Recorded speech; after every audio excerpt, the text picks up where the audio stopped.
Hello, Taurus, Sun, Moon, Rising, and Venus signs. Kamusta kayo? Sana ba nasa mabuti kayo ang kalagayan? Welcome back po sa Star Tarot. Kung bago kayo rito, welcome din kayo. Thank you for your support. I truly appreciate it. God bless you all. Taurus.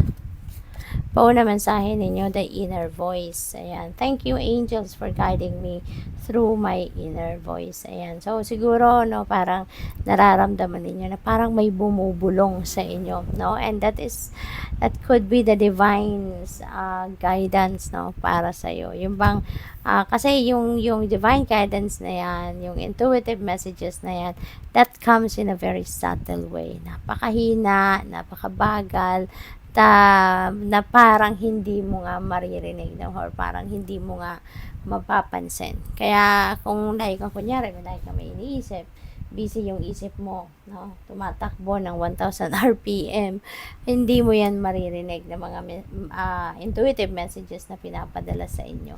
Kasi, yun nga, hindi mo siya mapapansin if you are, super busy.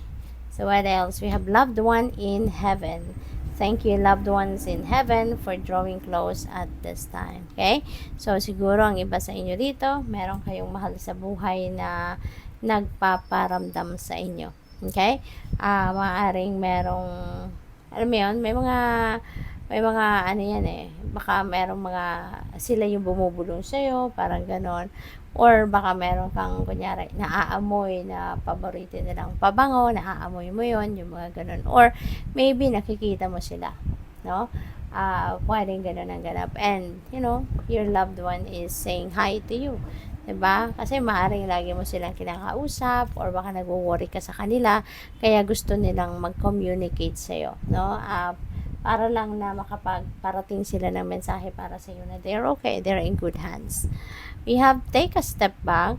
Thank you, angels, for helping me to step back from what's not serving me. Okay?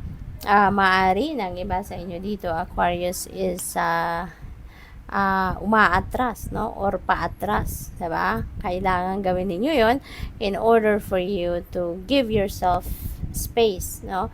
Para sa mga bagong tao, bagong experience, mga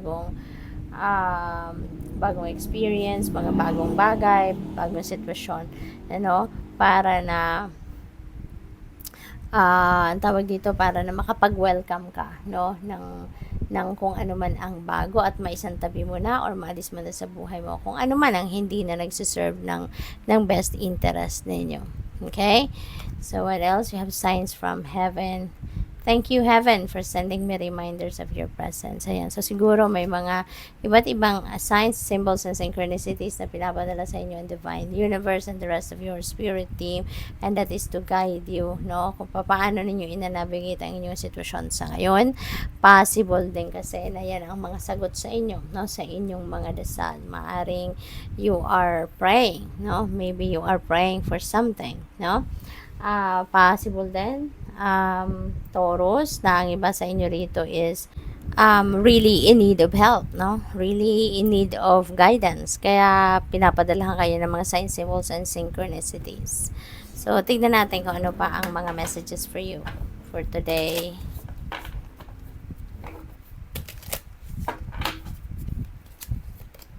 We have temptation. Ayan. Are you in denial about an unhealthy habit? Perhaps one that makes you feel guilty?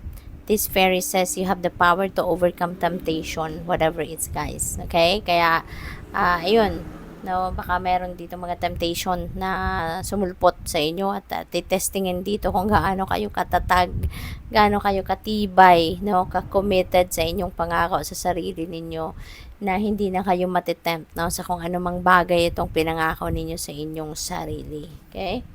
So, what else? We have protection. The fairies of protection are shielding you with a magical fairy ring of love and light. Practice psychic protection before embarking upon any spiritual work. Okay?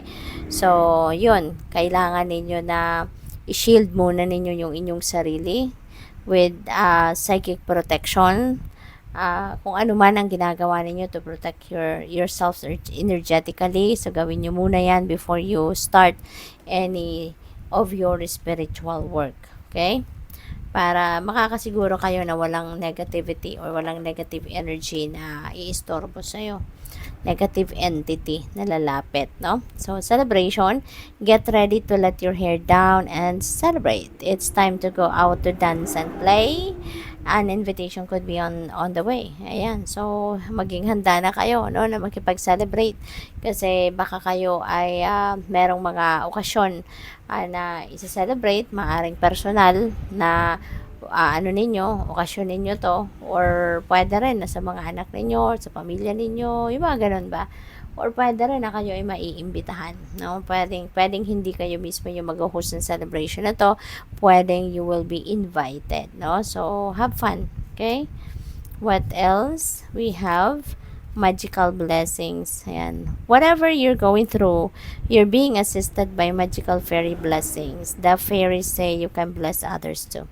Okay, so maraming biyaya, no, ang maaring ibigay sa inyo ng Divine Universe dito. At yung mga biyayang ito, no, that will be sent to you